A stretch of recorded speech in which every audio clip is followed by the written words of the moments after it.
Good morning, Buena. Today is Friday, October 22nd, and I am your host, Blake Diamond. And I am accompanied by... Me, Kendall Griffin.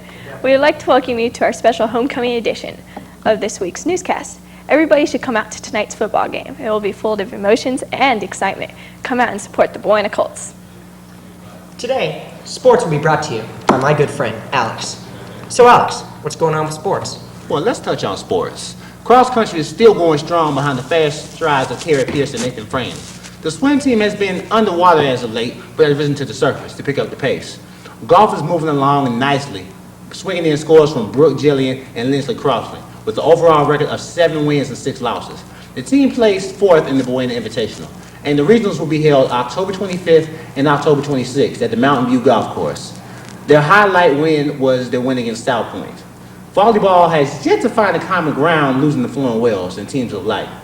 But we know the Lady Colts will get back on track in time for the regionals. Football is on their way to a winning streak, beating CDO and Rincon along the way. Our Buena Colts are 4-2. Let's take a look at how they got there. How do you think how the football team's going to do on Friday evening? Well, Sabino is the number 2 team in the state, and we've been playing pretty good lately. So if we come out and it's possession of the clock, we got to keep the ball, and we'll be able to win this game. Amanda, how do you think Buena's going to do at this week's homecoming game?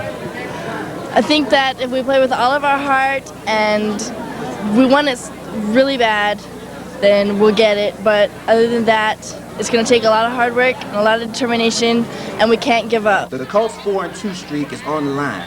They've made progress over the previous wins, but at homecoming, they're going to be facing some stiff competition in the form of Sabino, the number 2 team in the state. But we had talked to the coaches, and they have faith in the Colts, and they believe they will do good. We spoke to Coach Evans. Well, Sabino's a very good football team. They've got more team speed than anybody we've faced all season, but I think our chances are pretty good. We've got a strong offensive line, and we hope to control the ball and keep their offense and speed off the field, and I think we have a chance to upset them. And that's all for sports. Back to you, Blake. Thanks, Alex. Remember tonight, our Buena Colts host Sabino for homecoming. Homecoming? What is homecoming? I never did understand. Well, neither have I. I always thought it was just a big dance. So, let's find out what our camera experts found out. Many students today don't understand the true meaning of homecoming. Yeah, there's a game, there's a dance, but there's just a little bit more to homecoming than meets the eye. It's more about former students or alumni coming back to see their great school, coming back to cheer on the team, reminiscing about the good old days. And, well, lucky enough, we had some of the alumni that work here, their faculty at Buena, and we interviewed them, and this is what they said. How is Buena different when you went to school here than it is now? Well, I graduated in 1978, and not much was different. They did have an open campus for lunch, and a lot of people went home for lunch, so it was a little bit different, but not too much. It was a lot smaller. We only had about 1,200 students. We still had a lot of spirit, but I think the students now have even more spirit.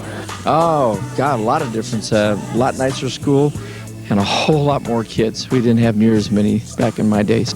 Well, first of all, I went to Old Buena and graduated in 1970, which seems like a long time ago, but the students seem to be very much the same.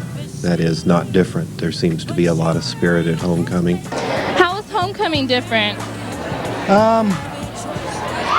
I think it was probably about the same. There might be a few more things, a few more activities during the week that we didn't have back then, but pretty much the same. And when we had Spirit Week, like bonfires, all the different classes would gather their own wood, and the one that had the biggest pile of wood for the bonfire, they were the spiritedest class. Did Buena win a lot of football games back then? We were pretty good, kind of like we are this year. Right now we're 4-2, and I think we're probably at about the same kind of record back then as we do now. Yeah, in fact, my senior year we were 10-1, and my junior year we were 8-2. So we were a pretty big powerhouse back in the southern region back then. Where did you used to hang out? I hung out at all the athletic events because I was an athlete. Didn't have time to hang out anywhere else. But we spend most of our time cruising Fry Boulevard. Cruising was a big deal. Cars were cool back in the day. That's right. Stereos weren't cool. Spend the whole night driving up and down the street. Charleston International Dragway. I spent a lot of time in Charleston, but of course I never participated in these activities. Yeah. We got in our old cars and cruised down Fry Boulevard. In fact, I still have the old car that we went down the road. We all went to games. Went to the river, Yeah, went to the river. San Pedro was open. Went down to the bluffs.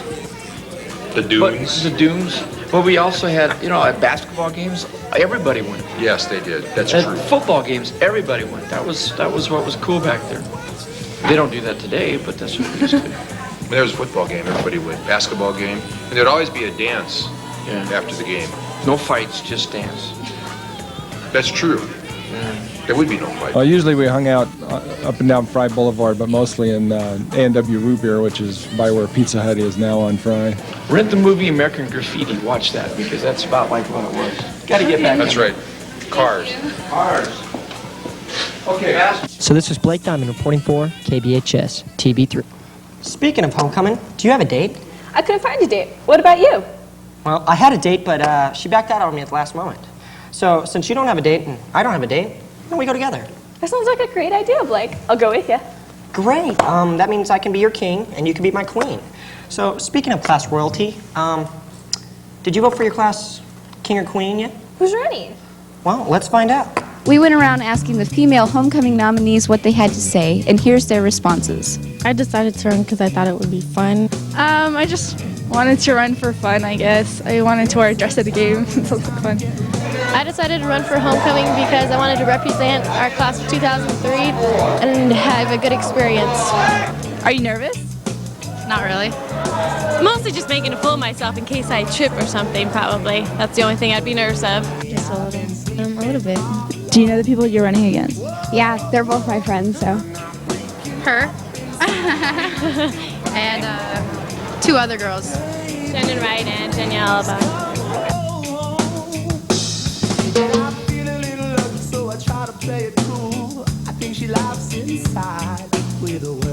Well, there you have it. Good luck to all the homecoming nominees. This is Stephanie signing off for KBHS TV3. That was great. Let's see about the guys now. Hi, this is Monica reporting for KBHS TV3. We had a chance to interview some of the guys that were going for homecoming royalty, and these are some of the things they had to say. I guess it's an honor that people would actually nominate me to do this, but it's pretty cool, and I mean, I don't care if I win or not. It feels pretty good, because people realize that you're out there and you're spirited for Buena and homecoming, all sorts of such things like that. I think it's pretty fun. Get to ride in a Corvette if my coach allows me to, but it's pretty cool. It's kind of an honor. I'm happy to represent my school. Feels great. Good guy. Good nominee. Good nominee. I don't know. It was just kind of surprised me, but I think it'll be fun. I don't know. It feels pretty good. It's kind of exciting, I guess. I don't know. When I stroll and do the I actually didn't. I didn't plan on it. I went in there to nominate a friend, and I got nominated and luckily made the ballot. I don't know. I didn't really plan on it, and it just kind of happened, and I don't know. I'm kind of happy with it, I guess. I just got nominated. Decided to go for it. I don't know. 1 out of 3? I don't know. He's winning. He's winning. Gonna win, all the way. All the way. 100%. I don't know. I don't know. It's hard to say. So you're a shoo-in, Ryan. Yes, I do have a date, and I can't say anything else because if I said I didn't have a date, then I'm sure Renee would get mad at me. Her name is Shannon Wright. Actually, I'm going stag because I don't have a date. And why is that? Well, I don't know. I just didn't find the right filly to make this pony happy. This is Monica signing off for KBHS TV3. In other news at Buena, we would like to remind you to give blood on October 25th. If you do decide to give blood, here are some tips. 1. Eat a good breakfast. 2. Double up on your fluids. And 3. If you are 17, remember your parental consent form. Also, we'd like to invite you to our social conscious play, brought to you by Buena Drama Class. Juvie and Attic, which will be performed on October 25th, 26th, and 28th in the Mini Theater. If you can't get down during 5th and 6th hour, then we'd bring it to you live on the 28th for Channel 3. So, tune in to a great show. In addition, we'll have evening performances on the 27th at 7 p.m. Admission is free. The past Sunday, our color guard went to Phoenix for a Washington-Arizona Cardinal football game. Our own Jennifer Worth was there to sing the national anthem. Congratulations, Jennifer, and the color guard. And now, to honor America, please rise as Jennifer Worth, a student from Buena High School in Sierra Vista, performs our national anthem. And elsewhere, the activities this week. Monday was movie night at Uptown 3 Theater. Tuesday was the tailgate party. Wednesday was the bonfire. Lots of people showed up. Thursday was float night. People have been busy making them. And, well, tonight there will be a parade and a football game. At halftime, everyone will find out who was elected for your homecoming royalties. And Saturday night is the dance. Be there. So that's it for our show. Keep it safe this weekend. Don't drink and drive. Remember to tune in next time, and don't forget our response boxes, located in Student Services, the library, and room 1101. So drop by, let us know what you think about our show. Okay, take it easy. See you at homecoming. I'm Kendall Griffin. And I'm Blake Diamond, signing off for KBHS TV3.